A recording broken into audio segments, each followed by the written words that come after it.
Hi, this is Bob Sorrentino from Italian Roots and Genealogy, and I'm here today with Paul Nauta, who is the Senior Marketing and Communications Manager for FamilySearch.org. So thanks, Paul. Thanks for being here. Hey, I am happy to be here. So let's talk a little bit about Family Search so we can help people find out what we found out. So the first thing, and I have to be honest, I haven't tried it yet or signed up for it. Um, but I found out recently that there is a one-on-one consulting that Family Search does. Yeah, there is. This is brand new, and although we've thought about it for years, we just weren't sure how to make it scale. So one of the new norms that's come from the constraints of the pandemic has been the free consulting services that we offer through the library. The library, Famous Library in Salt Lake City, as well as many of our centers, are still closed, as you may know, and so as we saw that this was going to be a long-term thing, we thought, what can we do to continue to reach out and serve our patrons of the library? And so one of the things we began experimenting with is providing free online consultations for patrons. And so that is now out of the test period. We'll be announcing it officially here soon, but those that are listening to this program are welcome to use it. And I'll send you the link here after today, and you can post it online for your listeners to see. But patrons can go online at the reservation page, and they'll be asked to answer 4 or 5 questions, but they can set up an appointment based on their area of research with one of our specialists in the library. It's totally free. They're 20 minutes each. So they'll go on, answer a couple questions. The type of questions they'll answer will basically help the specialist in the library understand what the research question is that you might have, and gives them a little bit of time to become familiar with what you're trying to do and prepare themselves, so that your time with them is very, very helpful. And they're welcome to do more than one consultation. They can do multiple consultations. We just ask that the patrons wait at least 1 week between their follow-up consultations if they want to do more. One, to give the patron the opportunity to follow up on the recommendations that the specialists in the library will give them. But 2, to also provide the opportunity for others to benefit from that personal service as well. So is it geared more towards helping you find a get past a roadblock or something like that, or is it more geared towards helping you navigate through Family Search? Um, Typically, it's not to navigate through Family Search. We've got online videos and things like that, so but they certainly can do that. But this, to use the personal assistance of a certified genealogist, research specialist from the library, it's best to come in with your roadblock and your research questions that you have. So if you've got a brick wall that you're dealing with, you can't read a document, for example, you can bring any of those type of things to your consultation, and they can help you. So be as clear as you can up front what it is you're trying to do, so that we can match you with the best staff member to assist you with your problems. And the other thing I should mention is they can do these in multiple languages as well. We're finding that this consultation service is very appealing to the diaspora people. So think of Brazil and Argentina, throughout South Central Latin America, and other places of the world where one's ancestors have immigrated to different parts of the world. So people are taking advantage of this service from all over the world in different languages, and we are able to accommodate different languages. I'm not sure what the limitations are there, but it's a pretty amazing service. So a lot of the Italians, for example, I spoke to a fellow a couple of days ago in the library that does this, helps with the Italian research, and he said he had 5 in the last couple of days, 5 consultations for Italian research support. 4 of the 5 were in Spanish. So they were from Argentina in that area. So we're not the only ones trying to get back to the old country. Yeah. Yeah, no, I guess not. So you know what might be fun if we could work it out. I was planning on doing it anyway, and if it's okay with you guys, maybe I could do my session online here, and we could show people how it works. Yeah. If you don't mind talking about your personal family tree in this public setting, or focus the research on segments of your tree where you wouldn't mind that being discussed openly, yeah, I could hook you up with one of the researchers in the library that does the Italian consultations, and let them broadcast your session with them. That'd be great. We'd love to do it. Yeah, that would be. I think that would be really cool. And this way we could show people how it works. And if anybody's shy, although I don't know why they would be. Um, so yeah, we could try and set that up offline. So now I know there's a lot of other things, and one of the things that I really liked about Family Search, and I kick myself every once in a while that I didn't discover this sooner, is the way you can build out your tree, which is much different than ancestry.com, which a lot of us use to build out our trees. And, I'm going back and forth, but with the indexes, and if somebody else has found the same person you're researching, it's very easy to go down the line if you're going back, 100 years or 200 years, if somebody else has found that same person you're researching. Yeah, that's an advantage of the Family Search family tree online. It's called a collaborative tree. So the idea is people that you don't know that you're related to, where your tree begins to intersect. You can, one, become familiar with who they are and introduce there, but also you can benefit from the research that others have done and are doing, and even begin collaborating in kind of real time on information on that line. I've been able to hook up with several of my cousins that I didn't know, even from Louisiana, who have taken an interest in our family tree and have begun working on theirs. And they ask me for information, and I can share mine, and vice versa. So the collaborative nature of the Family Search family tree is a tremendous research for people, and it's free. Along that line, you want me to share some of the other tools that we've got to help with any kind of research, but we'll focus, of course, on Italian? Yeah, absolutely. Yeah, please do. Okay. So one of the new tools that we've just come out with, it's called Italy Guided Research, and I'll send you the link to this.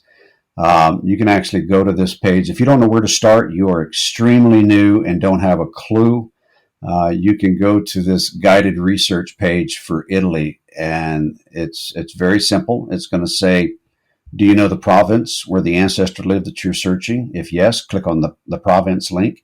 If you don't, then click on I do not know, and it will kind of work you down through the research process to help you get to the information that you want. So it's a little bit like having a consultant in your pocket.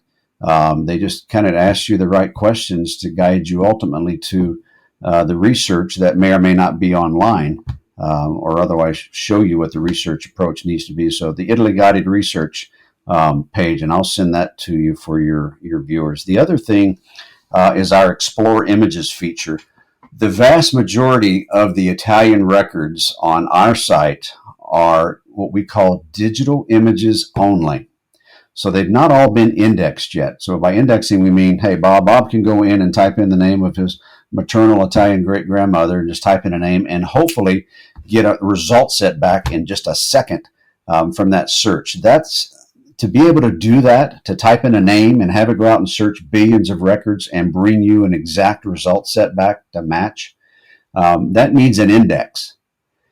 And indexes come from the original source documents. Well, international content is not as indexed, fully indexed as stuff is in the U.S., North America, English-speaking countries of the world. So, but the good thing is, for Italy, Family Search, a number of years ago, signed a contract with the National Archive of Italy to digitize and index the entire civil registration of Italy. So that's all the birth, marriages, and death records of Italy from 1806 to 1947.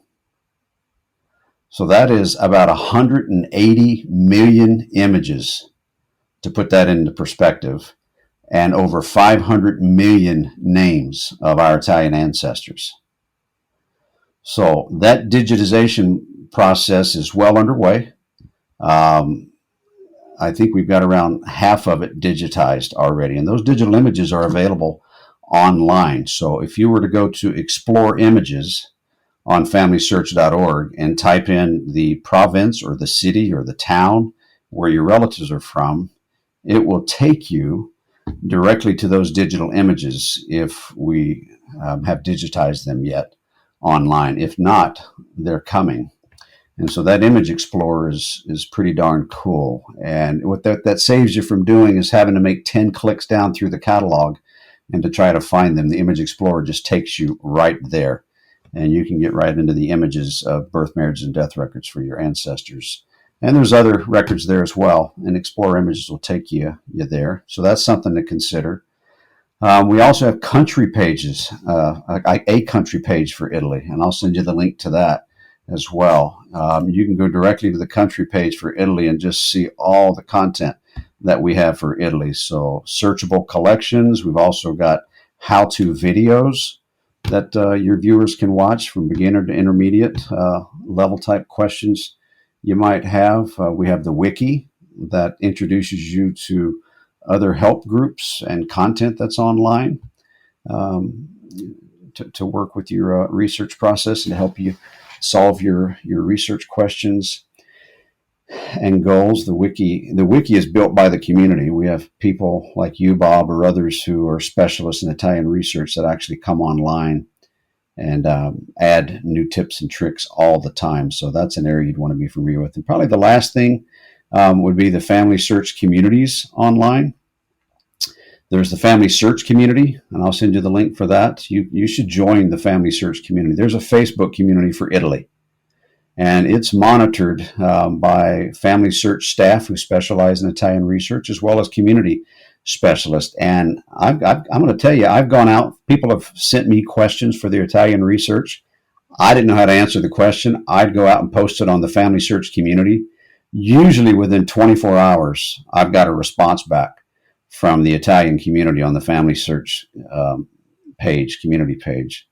And then there's the Facebook page. There's a Southern Europe genealogy research community for Italy on Facebook. If you haven't subscribed to that, you should. They will help you interpret documents. So if, let's say, you find a birth record of your ancestor in the image collections at Family Search and you can't read it, you can take that image and put it in the Facebook community, and usually quickly they will interpret that for you, translate it. Wow, that's really great. I didn't know that. And people ask me all the time on my Facebook page, or they'll post something and say, "Can somebody translate this?" Well, that's a big deal. That really is a big deal. So let me ask you a question about that, because not everyone that listens is as lucky as you and I to be 100% Italian.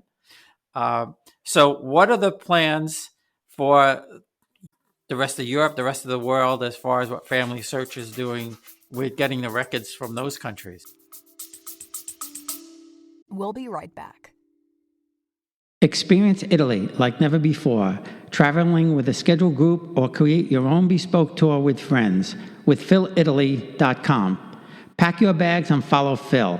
That's www.philitaly.co.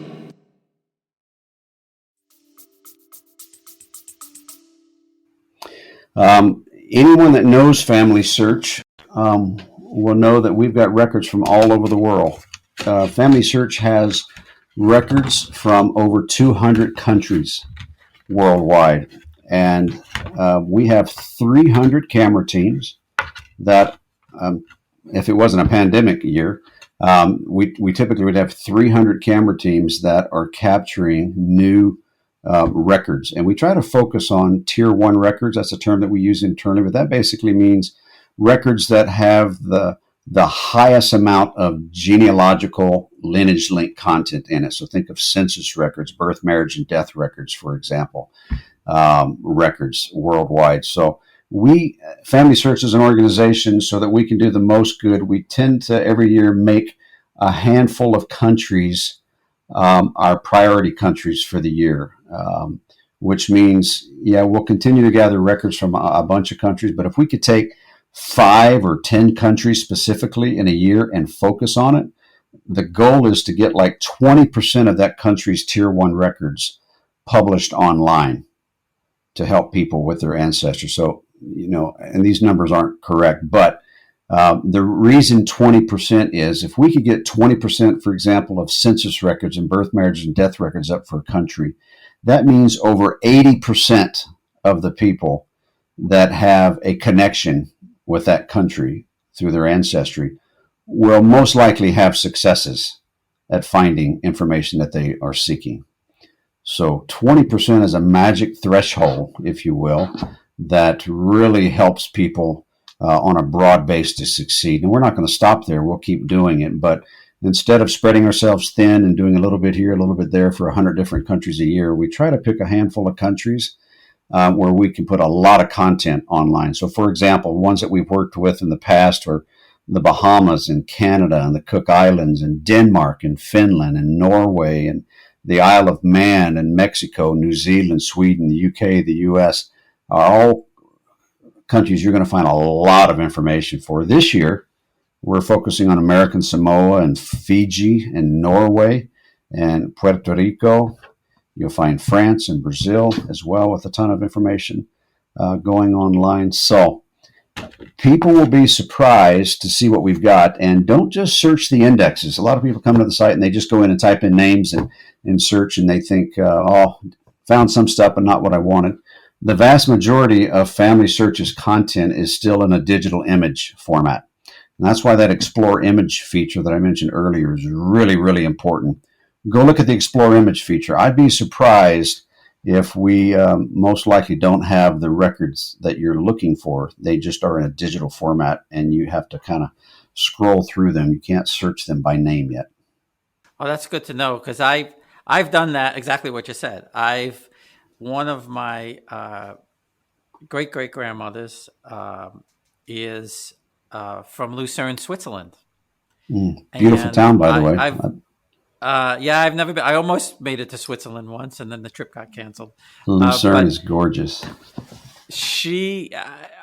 I was just poking around one day, and I came across this book of, her last name is Mohr, M-O-H-R, and I came across a book that had the officers of the Neapolitan Army in the 1860s, and I find Bernardo Mohr, and I'm like, oh boy, this is interesting. And he was a captain, and my great grandfather was a lieutenant in the cavalry at the same time, and I was able to make that connection. And eventually, I did find the records, but I'm going to do that and look for Lucerne and see if I could find those records. You're going to find that we have a lot of records for Switzerland and Lucerne. Lucerne has probably got townships, and so the more you know, you'll be able to drill down on that. But Explore Images was released earlier this year and a little bit late into last year, and it is still a highly unknown feature. So if you go to Family Search and you hover over Search, the second option under Search, it'll say Images. So that is Explore Images. And you just, type in the city, the location, and you'll see what we have. And then bookmark those, so that you can come back to them quickly in the past. And even the country pages, if you go to Family Search, under Search, and you do search records, it'll show you a map of the world on the right. Click on the area where your ancestors from. So, for example, if I go to Northern Europe, it'll do a drop down of all these different countries, and click on the country of interest to you and your ancestors. So, if it's Finland, for example, it will very quickly take you to the country page at Family Search for Finland. And you'll be able to immediately search the index records that we have. You can search specific data sets that we have. And then there's a section that's image only historical records. But I don't know that is as up to date as the Explore Images is. I would go to the Explore Images feature to search because it involves the catalog and see what we have to offer. So every country, I think, has a country page. And I'm sure as I say that, someone's going to let you know that they've got a country that their ancestors from that doesn't seem to have a country page. But let us know what that is, Bob, and I'll get on the case of looking into that. But I think that most of the countries, if we've got content for that country, let's put it that way, for the most part, there's a country page. But there may be a few that we've missed, but it's just a huge resource, And for a free resource that Family Search is, people barely scratch the surface of what Family Search has to offer to them in their research. So for historical records that are available online, indexes and images, to be able to get free consultations, to be able to reach a Family Search community that we are providing you access to speak with enthusiasts and specialists worldwide to get free help along that line.